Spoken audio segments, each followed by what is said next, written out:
Hello dear students, स्वागत है आपका एक और नई वीडियो में। और आज की इस वीडियो में हम देखने वाले हैं यार डीबीएमएस में रिलेशनल अलजेब्रा को। अब रिलेशनल अलजेब्रा क्या होता है ये आज हम देखने वाले हैं, तो वीडियो को लाइक एंड चैनल को सब्सक्राइब कर लेना ताकि ऐसी ही वीडियोस आपको मिलती रहे।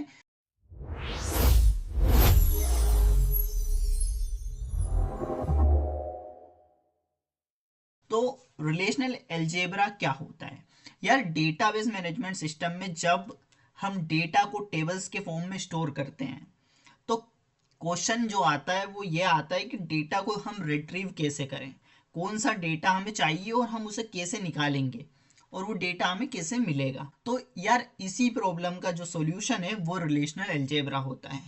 अब रिलेशनल अलजेब्रा ये है कि ये एक मैथमेटिकल क्वेरी लैंग्वेज है जो कि रिलेशनल डेटाबेस में डेटा को रिट्रीव और मैनिपुलेट करने के काम आती है।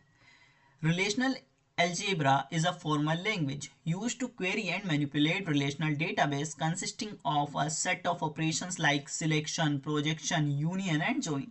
It provides a mathematical framework for querying database, ensuring efficient data retrieval and manipulation.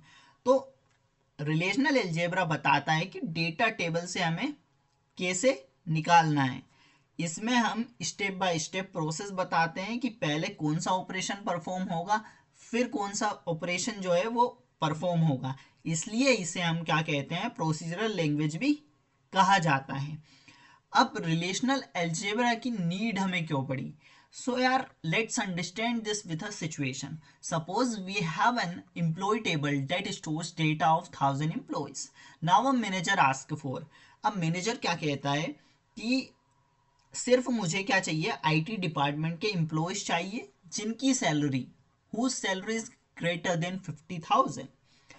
उनका नाम और हमें क्या चाहिए, सैलरी चाहिए। तो ये कैसे निकालना है? यहाँ पर जो है रिलेशनल अलजेब्रा का यूज होता है। अब एसक्यूएल से पहले जो रिलेशनल अलजेब्रा है वो आया था। एसक्यूएल क्या करता है, डायरेक्ट यूजर के लिए बना है, लेकिन डीबीएमएस के अंदर जो है एसक्यूएल क्वेरी को पहले रिलेशनल अलजेब्रा में कन्वर्ट किया जाता है। मतलब जैसे हम एसक्यूएल लिखने से पहले क्या करते हैं, जो सिस्टम है वो रिलेशनल अलजेब्रा के रूल्स को फॉलो करता है। इसलिए रिलेशनल अलजेब्रा को फाउंडेशन ऑफ एसक्यूएल भी कहा जाता है। रिलेशनल अलजेब्रा का जो मेन काम है वो क्या है कि रिलेशनल अलजेब्रा जो है टेबल पर ऑपरेशंस लगाना इसका मेन काम होता है, कंडीशंस को अप्लाई करना, retrieving only the required information, required data को फिल्टर करना और एक नई टेबल को जनरेट करना, जनरेटिंग अ न्यू रिलेशन और टेबल एज आउटपुट। तो यार यही होता है हमारा main purpose of relational algebra. Her operation का आउटपुट भी एक रिलेशन या टेबल हो सकता है।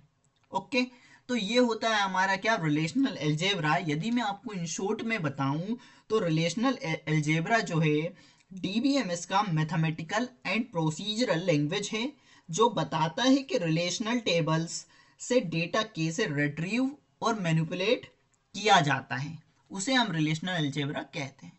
तो आशा करता हूं कि रिलेशनल अलजेब्रा आपको समझ आ चुका होगा। अब भाई रिलेशनल अलजेब्रा जो है इसमें कुछ टाइप्स ऑफ ऑपरेटर्स होते हैं। क्या क्या होते हैं? दो तरीके के ऑपरेटर्स होते हैं mainly, basic operator and derive operator. अब बेसिक ऑपरेटर्स में क्या क्या होते हैं, set difference, Cartesian product, rename, select, projection, union. तो ये होते हैं हमारे बेसिक ऑपरेटर्स। एंड कुछ डेराइव्ड ऑपरेटर्स होते हैं। डेराइव्ड ऑपरेटर्स क्या क्या होते हैं, डिवीजन, इंटरसेक्शन एंड जॉइंस। अब जॉइंस अपने आप में एक बड़ी चीज है। जैसे जॉइंस में कुछ और भी होते हैं, इनर जॉइन, आउटर जॉइन। अब इनर जॉइन में भी कुछ होते हैं, conditional, equi join, natural join. And outer join में भी एक्सटेंडेड कुछ डेराइव्ड ऑपरेटर्स हैं, जैसे full outer join, okay, left outer join, right outer join, इस तरीके से। सो ये होता है हमारा रिलेशनल अलजेब्रा। आशा करता हूँ यार वीडियो आपको समझ आ चुका है। ये हम अगले टाइप्स ऑफ ऑपरेटर्स अगले लेक्चर में देख रहे होंगे, तो वीडियो को लाइक एंड चैनल को सब्सक्राइब कर लेना। मिलते हैं नेक्स्ट वीडियो में, तब तक के लिए keep learning, keep growing. Thank you.